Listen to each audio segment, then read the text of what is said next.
What's good? It's Wook. So Mike Tyson versus Roy Jones. Let's just start by saying, first and foremost, that this shouldn't happen. People will point to different post-retiree fights, like when Floyd Mayweather just fought Tenshin Nasukawa in Japan. Tenshin Nasukawa is a very, very young man. Floyd retired a couple years ago and is in his early 40s. And Mayweather outweighed him by 20 to 30 pounds and finished him in the first round. It actually over-delivered on the mild intrigue. However, early 40s and early 50s are extremely different things. Just like early 40s and early 30s are nowhere near the same thing. Now, Bernard Hopkins, a Roy Jones contemporary, is an exception. One of very, very, very few exceptions. So this fight just shouldn't take place. You cannot logically tell me why a largely recovered Mike Tyson, both personally and professionally in terms of his brand, Mike Tyson by the mid to late 90s was going down a spiral to where it would have been tough to envision him even existing 20 years later. This was almost a decade past his late 80s prime, at least his in-the-ring prime. He had super big pay-per-views in the 90s, but his greatness, the peak of his greatness, lied in the late 80s.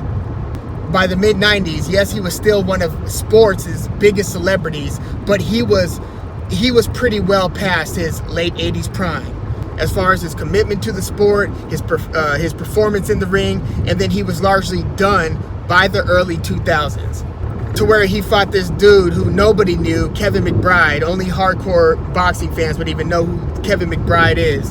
And he gets TKO'd, where by the end of it, he's just sitting, laying down on his back, his shoulders against the ropes, basically spitting the mouthpiece out and just looking like, yeah, I'm done. We are now 15 years removed from that. And he hasn't fought professionally once since. So he gained a ton of weight. And he's just been on this roller coaster, this public roller coaster, a very short cameo but iconic feature on The Hangover, to just becoming one of the most beloved celebrities in sports or otherwise. I mean, Tyson, again, professionally and personally, has made an extremely beautiful comeback. And apparently over the past couple years, he's been working out. I mean, it wasn't but 2 years ago or so that he was on the Joe Rogan podcast saying, I can't even look at a treadmill. I'm so beyond working out. I'm not even interested in working out. None of it, Joe, none of it. Because it brings out the animal in me. I know what it represents. I know what it did to me. I know what the end of that path leads to. Like this revelation that Tyson had been having that also took him away from, a lot of physical exertion or even attacking heavy bags or speed bags and, just getting back into that, that violent affair. Tyson wasn't having none of it a couple years ago. And so for me to be enthused, I'm intrigued, but to be enthused about him now jumping back into the ring against Roy Jones Jr., another person who I'm just glad to see clicking outside of the ring after so many years. Roy Jones, I don't know, man. Roy Jones Jr. is probably the most phenomenal boxing athlete I've seen in my life, in terms of putting together the speed and the power and just having a different reflex, a different gear that even professional athletes just cannot get on rhythm with. What he did in this fight versus a then undefeated James Toney was kind of the national coming out party in terms of how brilliant of an athlete and boxer Roy Jones was at the time. And yes, much of the brilliance, probably more than 50% of it, lied in the physical gifts, more so than, people talk like Floyd was like just super technical and wasn't also an athletic freak. Look at Floyd Mayweather's early fights. Most of those, most of those are KO/TKO. Floyd was getting him out of there. And Floyd was a ridiculous athlete who just also happened to marry that with the most brilliant skill and craftsmanship we've seen. But Roy Jones Jr. was just an extremely blessed athlete, and he was the most dominant fighter I've seen over a 10-year stretch. It was the Roy Jones show. He wasn't landing the largest fights and the most viewed fights. He did end up going from middleweight and to heavyweight, winning championships everywhere along the way. I'd have to look back to make sure that he clicked on each one of those titles. I know he did on the light heavyweight circuit. I know he did on the 168. And yes, he was a middleweight champion. So yes, I don't think he was a cruiserweight champ before he beat John Ruiz for a share of the heavyweight title. No, he didn't fight Lennox Lewis, but he did capture one of the 4 sanctioned belts. So he was technically a heavyweight champion.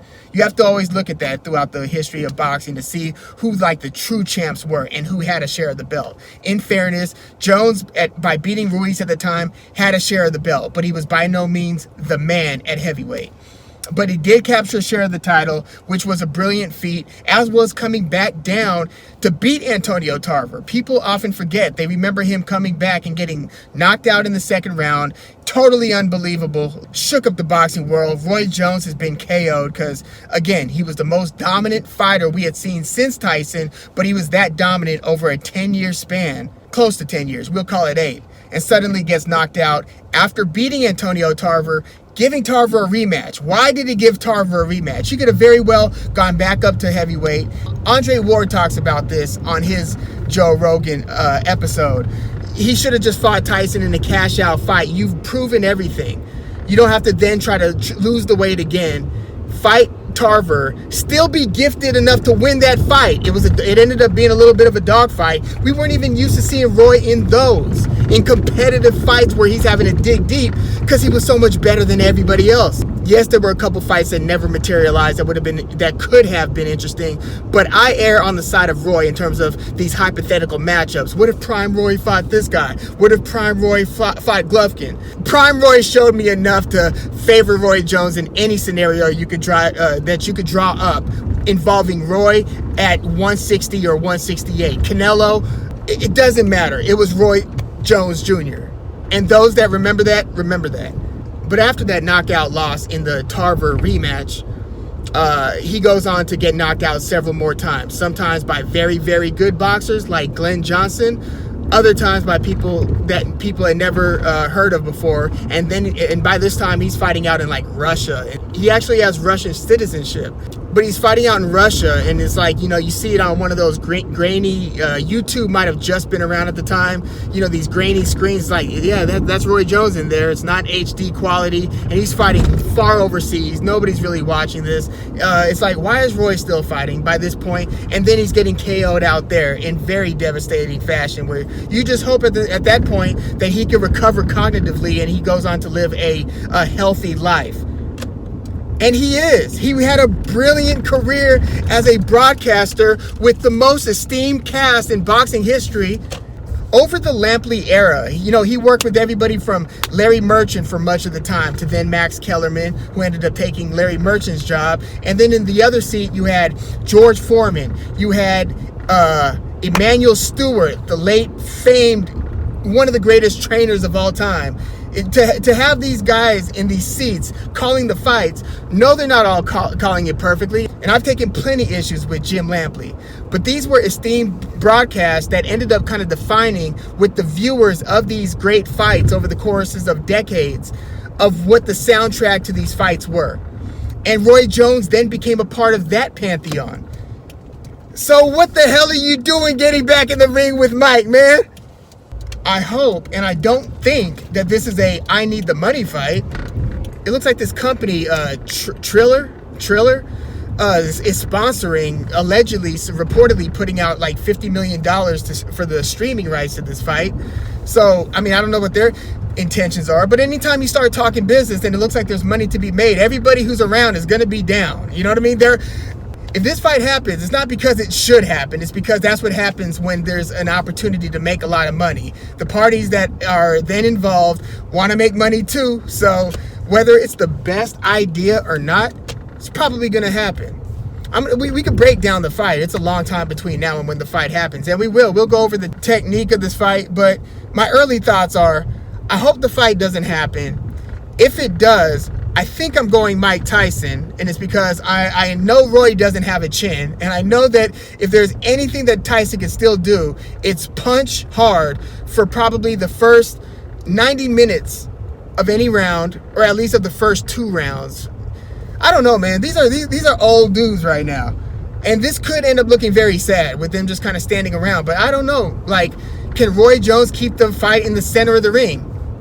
I think that Roy needs to keep the fight in the center of the ring. Because check it out, even throughout the second half of Roy's career, he started doing this thing where he would just kind of lean up against the ropes.